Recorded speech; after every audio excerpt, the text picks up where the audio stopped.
आदरणीय हम सब के प्रेरणा स्रोत भारत के यशस्वी प्रधानमंत्री परम आदरणीय श्रीमान नरेंद्र मोदी जी, गुजरात प्रांत के कर्मठ मुख्यमंत्री आदरणीय श्री विजय भाई रूपाणी जी, केंद्रीय शिक्षा मंत्री आदरणीय डॉक्टर रमेश पोखरियाल निशंक जी, आदरणीय श्रीमती विभावरी बहन दवे जी, शिक्षा राज्य मंत्री, नीति आयोग के उपाध्यक्ष डॉक्टर राजीव कुमार जी, आदरणीय professor DP Singh ji, UGC के चेयरमैन, आदरणीय प्रोफेसर तेज प्रताप जी, अध्यक्ष भारतीय विश्वविद्यालय संघ, आदरणीय डॉक्टर पंकज मित्तल जी, महासचिव, आदरणीय डॉक्टर श्रीमती अमी उपाध्याय जी, कुलपति डॉक्टर बाबा साहब अंबेडकर मुक्त विश्वविद्यालय, उपस्थित भारत के विभिन्न विश्वविद्यालयों के कुलपतिगण, निदेशकगण, विश्वविद्यालय अनुदान आयोग के प्रतिनिधिगण, शिक्षाविद भाइयों और बहनों, सर्वप्रथम कल बैसाखी का पर्व था, भारतीय नव वर्ष का प्रारंभ हुआ है। इस अवसर पर आप सबको मैं बहुत बहुत हार्दिक शुभकामनाएं देता हूं। भारत के समता मूलक समाज और मौलिक अधिकार संपन्न समाज की जो परिकल्पना 19वीं शताब्दी के उत्तरार्ध में नव जागरण काल में भारत के स्वनाम धन्य संतों, मनीषियों, समाज सुधारकों ने की थी, उसका परिपाक डॉक्टर अंबेडकर के मार्गदर्शन में भारतीय संविधान में दृष्टिगत हुआ है। ऐसी महामेधा के धनी डॉक्टर भीमराव अंबेडकर की आज जन्म जयंती है और इस अवसर पर हमारा विश्वविद्यालयों के महासंघ का ये सम्मेलन हो रहा है। मैं उनकी जन्म जयंती पर आप सबको कोटिशः साधुवाद, शुभकामनाएं प्रेषित करता हूं। भारतीय संविधान में जिस उच्च उदात्त और सहयोगी समाज की परिकल्पना की है, वह परिकल्पना मानव की प्रसुप्त प्रतिभा के जागरण बिना संभव नहीं है। मुझे कहने की आवश्यकता नहीं है कि प्रतिभा का जागरण शिक्षा के बिना संभव है। एक सुचिंतित शिक्षा पद्धति ही प्रसुप्त आंतरिक प्रतिभा का प्रबोधन करती है। मैं 2020 में भारत सरकार के शिक्षा मंत्रालय द्वारा प्रस्तुत किए गए भारतीय शिक्षा नीति के प्रारूप को इसी आलोक में देखता हूं। हमारे यशस्वी माननीय प्रधानमंत्री जी के मार्गदर्शन, प्रेरणा और अनुभवों की छाया में प्रस्तुत किए इस राष्ट्रीय शिक्षा नीति में भारत को विश्व के अग्रणी देशों में लाकर खड़ा कर देने की सभी प्रक्रियाएं, क्षमताएं और संभावनाएं हैं। बच्चे का भाषाई परिवेश, विषय चयनगत स्वतंत्रता, सीखने की नैसर्गिक प्रवृत्ति, बहुसंकायगत अध्ययन, तकनीकी दक्षता को प्राप्त करने के अवसर जैसे बेहतरीन विकल्पों के साथ यह नई शिक्षा नीति विषाद, अवसाद, तनाव और दबाव जैसे बच्चों पर पड़ने वाली दुष्प्रवृत्तियों के निराकरण का मार्ग प्रस्तुत करती है। इस शिक्षा पद्धति की यह अनुपम विशेषता है कि इसमें बच्चे के सीखने की नैसर्गिक प्रक्रिया को बहुत अधिक अधिमान दिया गया है। अपनी मातृभाषा में बच्चा दबाव मुक्त होकर जितनी सहजता से सीखता है, उतना किसी अन्य भाषा में दबाव मुक्त होकर नहीं सीख पाता है। इसी तरह ज्ञान के साथ साथ कौशल विकास का संयोजन इस शिक्षा नीति में एक अद्भुत संगम किया गया है। आदरणीय बंधुओं, मैं 2 मिनट की एक घटना स्वयं अनुभव की आपके बीच में प्रस्तुत कर रहा हूं। 35 वर्ष तक गुरुकुल कुरुक्षेत्र हरियाणा में प्रधान आचार्य के रूप में मैं कार्यरत रहा। उस गुरुकुल के कार्यों से मुझे मुख्य रूप से वो संस्था दान रूप से ही मैं चलाता था, लोगों के सहयोग से। एक दिन एक घटना हुई, मैं अपनी एक गुरुकुल की पुरानी गाड़ी से यात्रा पर निकला, रास्ते में वो खराब हो गई। मैंने एक किसान से निवेदन किया कि आप मेरी इस गाड़ी को टोचन करके वर्कशॉप तक ले जाओ। उन्हें बेचारे ने बात स्वीकार करी। वो मेरी गाड़ी को पिपली एक कुरुक्षेत्र के पास जगह वहां वर्कशॉप पर ले गया।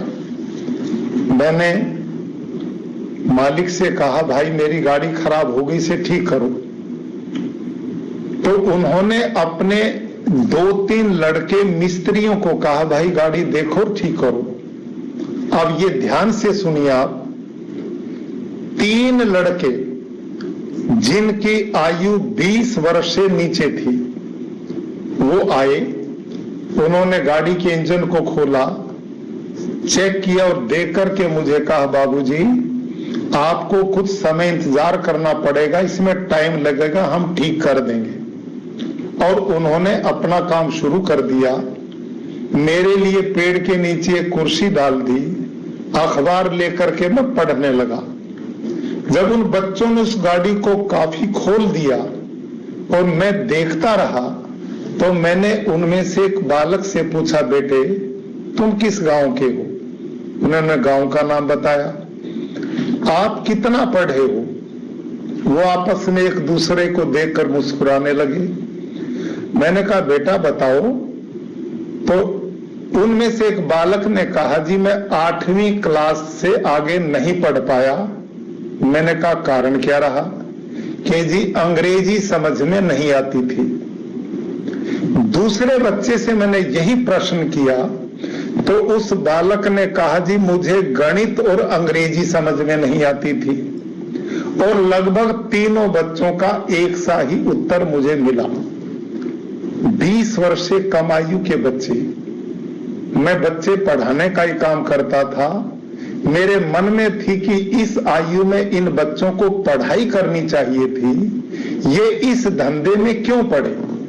खैर, मैंने फिर एक प्रश्न किया उन बच्चों से, बेटो क्या तुम इस गाड़ी को पूरा खोल करके दोबारा इसको बांध करके चला सकते हो? उन्होंने एक स्वर में कहा कि जी हम इस पूरी गाड़ी के पुर्जे खोल सकते हैं और दोबारा बांध करके इस गाड़ी को चलाते ही हमारा रोज का कार्य है। मैंने कहा, तुम्हें कितने दिन हो गए इस काम को करते हुए? किसी ने कहा, जी मुझे 1.5 साल हुआ है। किसी ने कहा 2 साल हुआ है। मेरे मन में एक विचार आया, काश मेरे देश के इन ग्रामीण बच्चों को इनकी मातृभाषा में इंजीनियरिंग की पढ़ाई कराई होती, तो आज मेरे देश के घर घर के गांव गांव के बच्चे भी इंजीनियर बन सकते थे। भाई और बहनों, आप अनुभव कीजिए कि जिन विकसित राष्ट्रों ने अपनी मातृभाषा में अपने बच्चों को साइंस टेक्नोलॉजी की ट्रेनिंग दी, वो राष्ट्र आज कहां चले गए?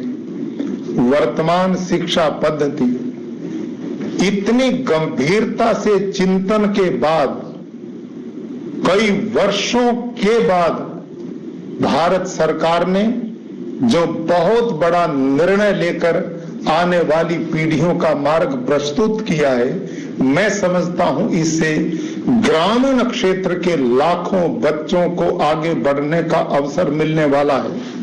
और शिक्षा में जो उदारता और भारतीय संस्कृति और भारतीय जीवन मूल्यों का समावेश किया है, इससे बहुत बड़ा कल्याण होगा।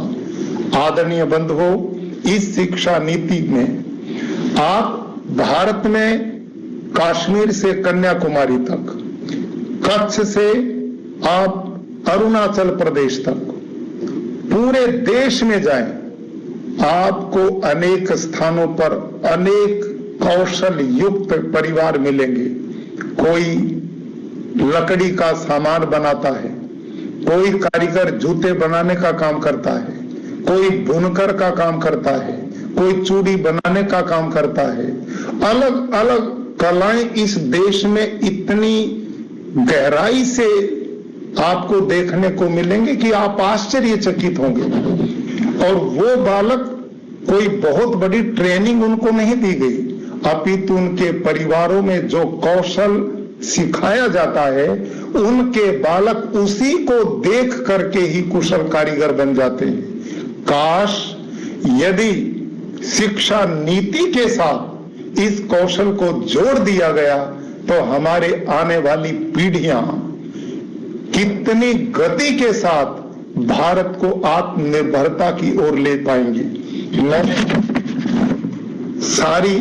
इन सारी संभावनाओं के होते हुए भी सबसे बड़ी आवश्यकता इस बात की है कि ग्राउंड लेवल पर हम, हमारे साथी, वाइस चांसलर्स और शिक्षा से जुड़े हुए सभी लोग इसको क्रियान्वित किस ढंग से कर पाते हैं। यदि हम पूरे परिश्रम से, पूरी निष्ठा से, पूरी श्रद्धा से इस नई शिक्षा नीति को आने वाली पीढ़ियों में लागू कर पाते हैं तो मुझे पूर्ण विश्वास है कि भारत के माननीय यशस्वी प्रधानमंत्री जी का जो संकल्प है, उनका जो सोच है कि आत्मनिर्भर भारत, हम उस दिशा में तेजी से आगे बढ़ पाएंगे।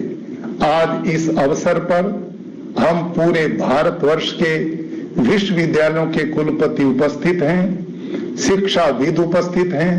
नई शिक्षा नीति हमारे सामने आ चुकी है। आओ आज हम बाबा साहब अंबेडकर के जन्म जयंती के अवसर पर एक संकल्प लें कि भारत को इस नई शिक्षा नीति से जोड़कर और आत्मनिर्भर भारत के निर्माण के लिए आगे बढ़ें। इन्हीं शब्दों के साथ धन्यवाद।